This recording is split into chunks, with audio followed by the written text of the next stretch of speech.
But Brandon, let's move on into our final segment before we make our picks for Week 4 in college football. And we're moving on.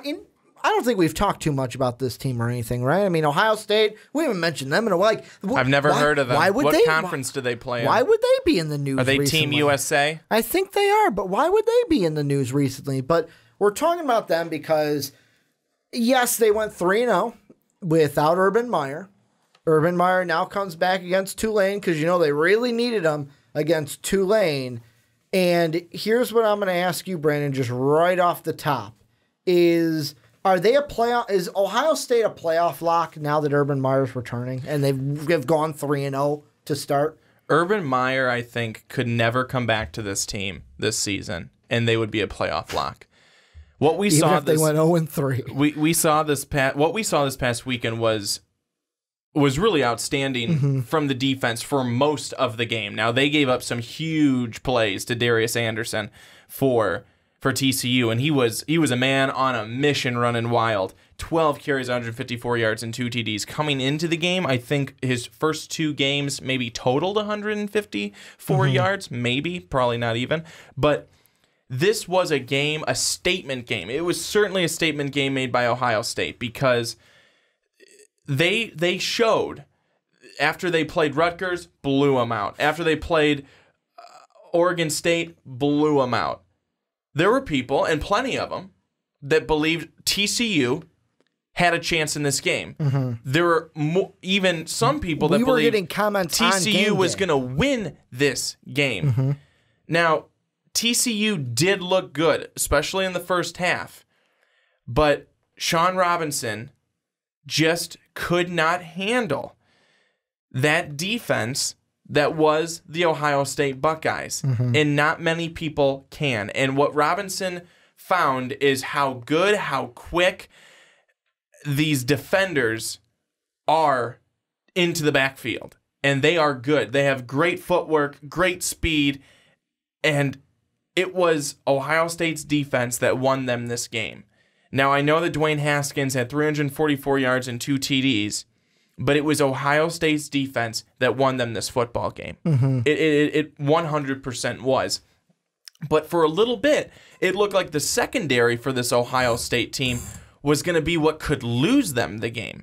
So that was a little bit of a, I don't want to say a tale of two halves necessarily, but we saw it. Ohio State's defense gave up some humongous gainers. Yeah. I mean, again, one of the things to Anderson, one of the runs was a 93-yarder, and he just went by everybody. But then, you have a number of Ohio State defensive plays where they get these huge interceptions, the sack fumbles, all that kind of stuff to then lead to touchdowns, and you're going, dang, now this is the Ohio State defense I thought I was going to get.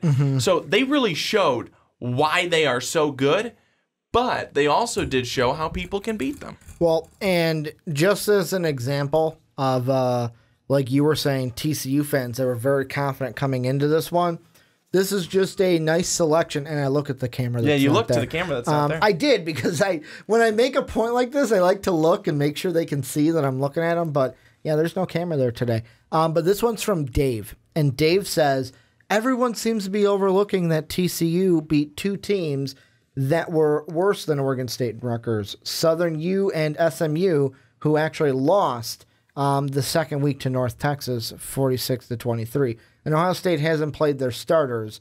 Don't see this one being close. I started that comment thinking that he was a TCU fan, and I ended it wondering if he was an Ohio State fan. But the point is, if he was a TCU fan, that, it wasn't close. Ohio State won the game handily, and they won 40-28. And for me, I look at this team. Go ahead. I just want to say really quickly before you move on, but the 14-13 score at halftime. Yeah. For those of you who can't see, Brandon was raising his hand. That's why I said go ahead. Because I didn't want to just cut him off, right away. That's rude. I have to tell them now what you're doing because they can't see it. Like the funniness of you raising your hand. Like I'm in class still. Excuse me, professor. But it was 14-13 at halftime, and TCU had the lead. TCU played a really good first half, and in Ohio State, Tale of two halves. It was. It certainly was.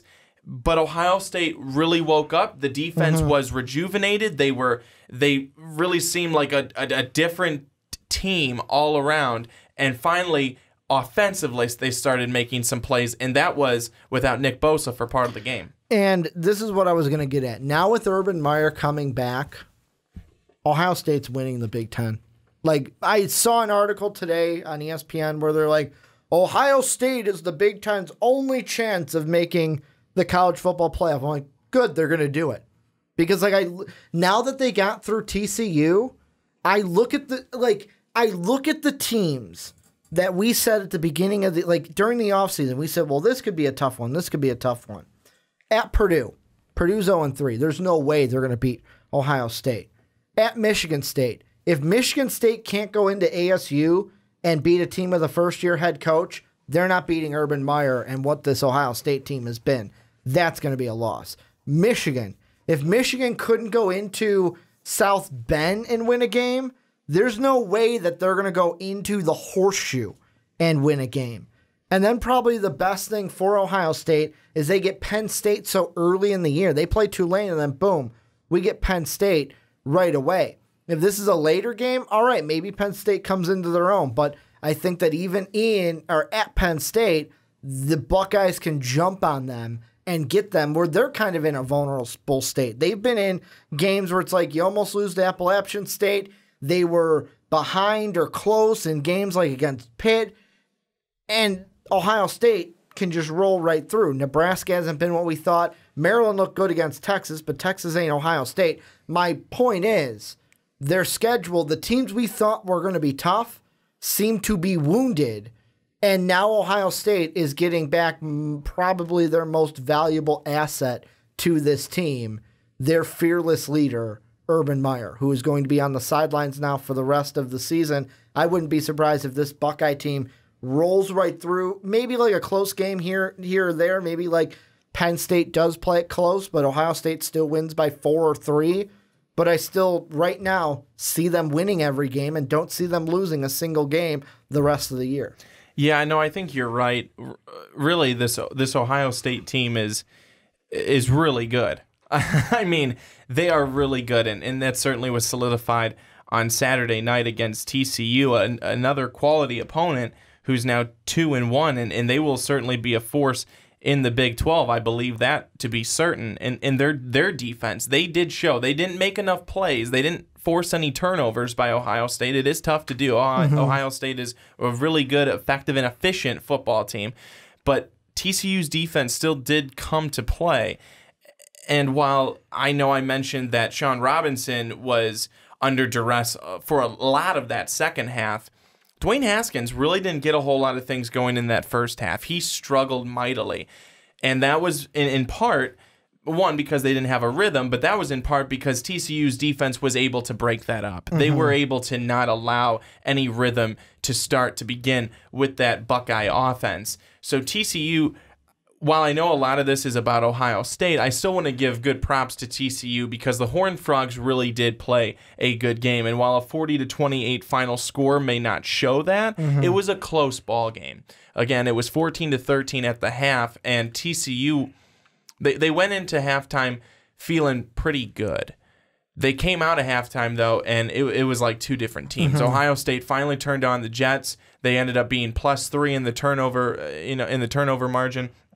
It was a really good second half for them, almost to the point where every time TCU had the football, I'm like, okay, what kind of turnovers are going to be now? That's just where the level of that defense is, and why, to your point, everyone on the schedule, no one scares me because of their defense. If Ohio State, we know what their offense is. But if Ohio State's defense is that good, no one's got a chance. If you had to pick one opponent that could be like, all right, this could be a team to upset the Buckeyes, who is it? Because for me, the only one I would look at is I'd be like, maybe Penn State, because like I'm not confident in Michigan State winning in the Horseshoe. I'm not confident in Purdue beating them with how Purdue has looked this season, and I'm not confident in Michigan State. Penn State in 2 weeks at Happy Valley. That is the only game that I look at of the rest of their opponents that I think that there could be any chance of them falling. Michigan and Shea Patterson, they still have not gotten things going offensively to a point where I think that they would he's eating too much really confident, going into that game with their offense. Michigan State, I'm not quite sure about Michigan State. I'm not sure what they're doing, but it's not necessarily good. Penn State is the only one. While, yes, they have been slow to start too, I like what Trace McSorley can do as a quarterback and as a leader for this Penn State team. They're 3-0. They're feeling good. I think that Penn State, with the game being at home, they have more of an opportunity, I think, to beat Ohio State than anybody else, even with the game on the road in East Lansing on November 9th. Let me ask you about one team, and I'm going to throw them out there, and this will just be a question of, I don't think they'll beat the Buckeyes, but they're a team that has given them scares in the past, and the last 2 times this team has come to Columbus, like they will be doing this year, after one quarter, the game was 3-3 the last time these two teams met in Columbus. The time before that, it was 14-10 Ohio State after the first quarter, and then it was 14-13 going into half before the Buckeyes won 42-27. Could Indiana be that team to upset the Buckeyes? I don't think it happens, but they're usually a team, whether it's in Indiana or in Columbus, they give them a real good first half. Then Urban Meyer says, guys, you're the Buckeyes, and they run away with it in the second half. I don't think so. I think that Ohio State's defense would be too much for Indiana. I just don't think that they have enough offensively to be able to honestly, to keep them in it. I don't think Indiana does. As long as as long as Ohio State stays focused, that's the one thing, is that with Ohio State, with them being as good as they are and as good as they've started off this season. Now, I don't think they're going to overlook this Tulane game. It's right here. It's Tulane. It's this week. They should go in, get it done, and move on to Penn State. What kind of a statement would that be if the Green Wave came in and said, you lose? But that's the thing that I was going to mention. Ohio State cannot overlook any games on their schedule. They can't overlook one game to get to the Michigan State game. They can't overlook one game to get to the Michigan game. They certainly can't overlook this Tulane game to get them to the Penn State game. They need to use this Tulane game to build more confidence, to take them in to Happy Valley, to hopefully then go and bring everything they've got at Trace McSorley. McSorley is a guy who can score a lot of points in a hurry. We've seen it. He's got to be able to do that in 2 weeks. So here's the simple question, and we'll just give our for sure kind of final thought and kind of definitively answer the question. And you can go into Big Ten title game as well, because I'll have that to be a lock. But Urban Meyer returns. This team's 3-0. Are they a lock for the playoffs? Yes, they are. Ohio State is a certain lock for the playoffs. I don't see them losing more than one game. I don't see them winning a game. Let's be honest. Losing. Yeah, losing a game. I don't see them losing a single one. Like, even the game that we have not talked about in Wisconsin, that's another team. Like, they're still the one that I think is going to win the West.